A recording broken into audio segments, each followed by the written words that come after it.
안녕하세요. 반갑습니다. 에피티시 연구소의 이정렬 전략팀장입니다. 자, 금일은 12월 18일이고요. 현재 시각은 3시 46분을 지나고 있습니다. 두산 퓨어셀이고요. 코드번호 336260이에요. 두산 퓨어셀이 오늘 좀 전고점을 돌파를 하기 위해서 반등이 좀 나왔어요. 어제는 중은 좀 받았는데 오늘은 좀 반등이 나왔습니다. 어제는 외국인이 좀 팔았는데 오늘은 오히려 좀 겁을 주면서 반등이 좀 빠르게 나온 그런 모양새가 좀 됐습니다. 외국인 이제 매수세가 좀 확대가 됐다라는 부분들. 제가 어제 좀 말씀을 드리진 못했는데, 자, 이틀 전까지 15일, 16일에, FOMC 회의가 진행이 됐습니다. 그래서 17일쯤에 이제 기사가 좀 나왔는데, FOMC의 부양 의지는 재확인했고, 주목할 만한 점은 기후변화를 언급을 했다라는 이례적으로. 자, 불안한 고용을 안정화시키기 위해 부양책을 지속한다. 미국 정부의 의지가 재차 확인됐다고 해석을 했다. 자, 기후변화를 정례 회의에 내놓는 설명에서 기준금리 등등등 만장일치 찬성 이런 부분에서 제로금리를 결정한 뒤 6번째 열린 회의에서도 이 같은 입장을 확인했다. 다수 FOMC 위원들이 제로금리 유지 등등등 얘기를 했습니다. 자, 이런 부분들은 일단 이 내용들은 제가 삼성전자를 브리핑 해드리면서 말씀을 드렸던 내용들인데 일단은 패스를 하도록 하고요. 주목해야 될 건 기후변화라고 짚었다.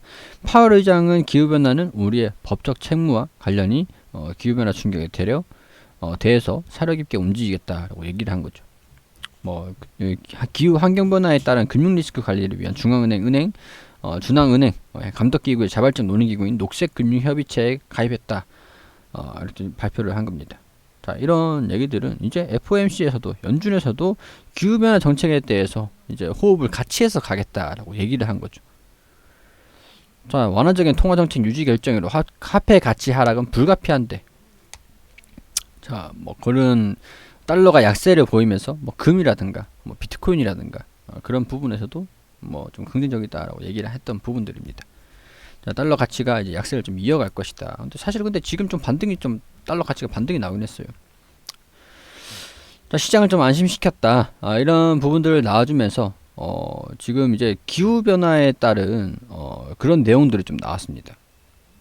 이런 좀 연준에서도 기후 변화 충격에 대해서 정부의 정책에 발맞춰서 나가겠다라고 얘기를 했던 것들, 파리 기후 협약에 다시 가입할 것을 기정사실화한 상황이다. 연준까지 이후 변화를 막기 위한 노력을 시작했다라는 전망이 그런 것들이 좀 인상적이다, 이례적이다. 자, 앞으로 좀 이 환경 이슈에 대한 부분들이 집중되지 않겠느냐, 그런 부분들이 좀 기대가 되면서 신재생 에너지 관련 종목들이 좀 좋은 움직임들을 좀 보여줬어요. 수소차라든가 이 관련 종목들 좀 연관이 있는 그런 수소 전기 그런 쪽으로 다 올랐습니다. 두산 퓨어셀 마찬가지다. 오늘 그런 부분에서 투자 심리가 개선이 되면서 외국인의 매수세가 좀 많이 들어왔다. 평소보다 이전에 이 정도 들어온 적은 있었는데 지금 이제 좀 이례적으로 좀 많이 들어왔다. 그렇다고 전고점을 돌파를 한다라는 것이 확정이 된 건 아닙니다.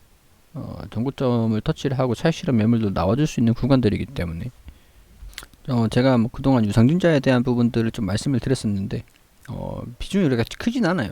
시가총액 대비해가지고 3,300원 가량, 3,300억 가량. 증자전 발행 수랑 이제 새로 상장되는 주식 수랑 했을 때 조금 인석이 되겠지만은 그렇게 크게 금액이 엄청나게 부담스럽다 그 정도는 아닙니다. 그렇지만 이 상장 일정에 따라서 우리 상장이 지금 12월 29일에 상장이 될 거기 때문에 그런 부분에서 소폭 조정을 받고 올라갈 수도 있다라는 부분들 말씀을 드렸었죠. 자, 그리고 두산 퓨어셀이 1200원 규모의 계약을 새로 했다라고 하죠. 장기 유지보수 계약을 했다. 계약 기간은 내년 1일부터 2041년 7월 16일까지다. 이게 총 이제 장기 유지가 되는 거니까 지금 이런 부분들이 총 금액이 4,981억 원 수준이라고 매년 반영되는 게 아니라 총 금액이 그렇고 매년 조금씩 반영이 된다. 20년간 장기 유지를 하면서 이렇게 보수를 해준다라는 계약이기 때문에. 자, 일단은 미래에 대한 가치 이런 부분들이 연간 캐파 능력이 올라간다라는 부분에서 집중을 좀 하고 있다라는 부분들. 자, 이게 좀 자, 탄소재료 정책들이 좀 주목을 받으면서 내년에 2차전 지주 3차 랠리 기대가 된다. 신재생 에너지 점점 늘어나고 있다. 두산 피어셀은 수소 의무화 이런 것들 좀 기대가 된다라는 부분들 소식입니다. 뭐 이게 지금까지 계속 있었어요. 이런 얘기들은 글로벌 수산업에서도 수소 의무화가 진행이 되기 때문에 자 이거 계속 보여드리죠. 유일하게 주요 업체 중 2위 유일하게 흑자. 해외 기업들보다 좀 저평가. 자, 이런 부분에서 중요한 것은 수소 의무화가 진행이 되는데 자 이런 부분들 이게 지금 뭐 주가가 상승하는 집중의 요인입니다. 유상증자에 따른 주식 가치 희석 우려가 있는데 뭐 큰 금액은 아니라고 말씀을 계속 드렸죠. 지금까지도 희석 우려가 있지만 두산 피어셀이 더 오를 가능성이 많다라는 분석이 나오고 있다. 유상증자 후에도 성장주의 저평가 정도를 측정하는 주가 매출 비율 이런 것들이 5.2배 미래 2020년 실적 기준으로 전망치의 기준으로 불가하기 때문이다. 경쟁업체 평균은 23.7배. 자, 이 주가 매출 비율이 낮다는 것은 기업이 벌어들일 매출에 비해 주가가 낮게 형성되어 있다는 것. 그러니까 2022년도에도 실적이 좀 증가될 것이라는 전망이 높다 보니까 이런 부분에서 주가 매출 비율이 조금 저평가되는 부분들이라는 거죠. 뭐 이런 기업들이 몇 개가 있긴 있어요. 해외 수소 업체들 가운데 의미 있는 매출을 기록하는 업체는 거의 없는데 두산 피어셀은 주요 업체 중 매출이 두 번째로 크고 유일하게 흑자를 기록하고 있다. 정부의 수소 연료전지 설치 목표, 수소 의무화에 대한 내용입니다. 담보된 성장이라고 얘기를 하죠. 정부는 2040년도까지 수소 연료전지 8기가와트를 설치를 계획하고 있는데 현재 0.6기가와트까지 설치된 상태이기 때문에 국내 점유율 70% 이상이어서 목표에 따라서 매년 259메가와트를 설치할 것이라는 설명이다. 한 연구기관은 1메가와트당 수주 금액이 약 100억 원 규모이므로 총 금액이 2조 6천원 가량의 수주가 가능할 것이다 라고 전망하기도 했다. 사실 이 정도가 두산 피어셀이 다 가져갈까? 그런 생각이 의구심이 좀 들긴 하지만은 그렇다고 해도 실적이 좀 증가된다는 그런 기본 틀이기 때문에 나쁘지는 않다라는 거죠. 자, 지금 방향성이 확실하게 돌파를 할 거다.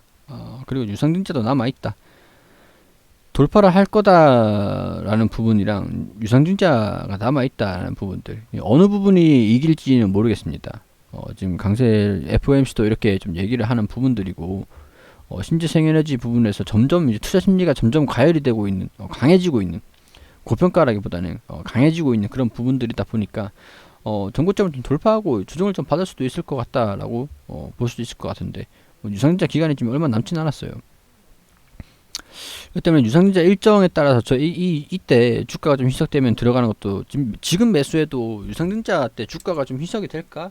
약간 그런 의구심이 계속 생길 것 같기 때문에 이 종목이 감성적으로는 진짜 사고 싶다 약간 그런 생각이 좀 들긴 하는데 막상 손은 안 가는 게 사실이에요.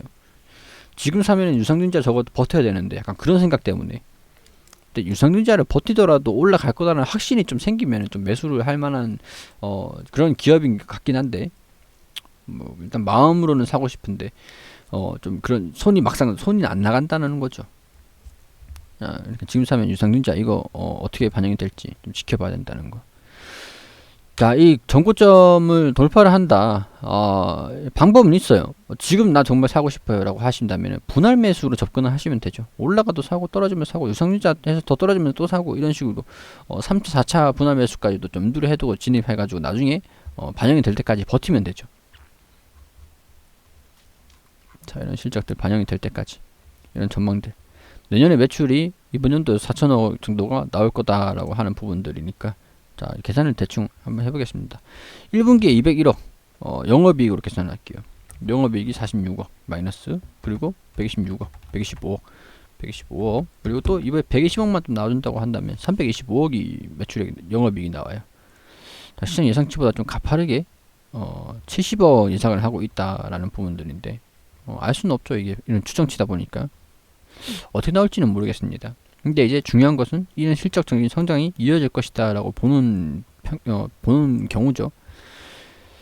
자, 실적적인 부분들 성장성이 좀 주목을 받을 때까지 분할 매수를 한다라고 접근을 한다라고 한다면 나는 500만원 있는데 100만원 이렇게 들어갈 거야. 아니면 50만원씩 접근을 할 거야. 그렇게 하셔도 상관없을 것 같아요.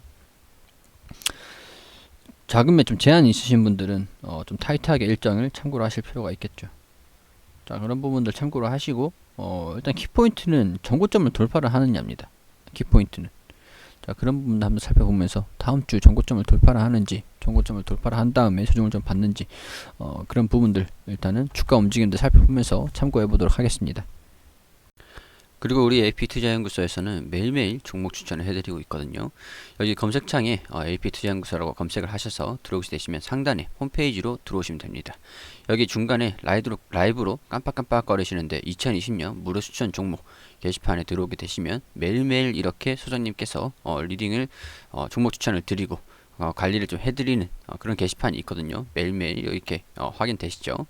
여기에 2020년 12월 11일 금요일 무료 추천 종목 게시판으로 들어오게 되시면 저희가 장전에는 뉴욕 증시가 어떻게 어떤 움직임, 어떤 이슈가 있었는지 그런 부분들 설명을 드리고 9시가 되면은 종목을 추천드립니다. 자, 현재 시간 9시 신테카 바이오 현재가 21,000원 기준 매수, 그리고 1차 목표가 21,600원, 손절가 2만원으로 대응하시라고 말씀드리고 9시 1분 휴캠스 현재가 24,800원 기준 매수, 1차 목표가 25,500원, 손절가 23,500원입니다. 원래 통상적으로 세 종목 정도로 추천드리는데 이날은 두 종목만 추천 나갔습니다. 자, 금일 총 두 종목 추천드렸습니다. 자, 그렇게 말씀을 드리고 신테카바이오 1차 목표가 달성 그래프를 통해서 이렇게 어떤 움직임을 보여줬는지 이렇게 설명을 드렸습니다. 자, 뭐 추천가 대비 몇 프로 상승했다, 수익 축하드린다 말씀드리고, 뭐 휴캠스도 상승하는 모습을 이렇게 보여주면서 수익 실현을 한다, 뭐 이런 식으로 댓글로 이렇게 리딩을 좀 드리고 있습니다.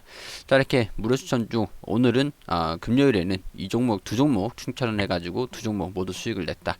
신테카바이오, 휴캠스 이렇게 리딩을 게시판을 통해서 관리를 받으시면서 무료로 이렇게 매일매일 운영을 해드리고 있는데 매일매일 좀 수익이 좀 나는 종목들을 소개를 좀 시켜드리기 때문에 도움이 좀 필요하신 분들 같은 경우에 홈페이지에 들어와서 이런 것도 서비스를 해드리고 있으니 확인하시면서 이용을 하시는 것도 좋을 것 같다라는 말씀 드릴 수 있도록 하겠습니다.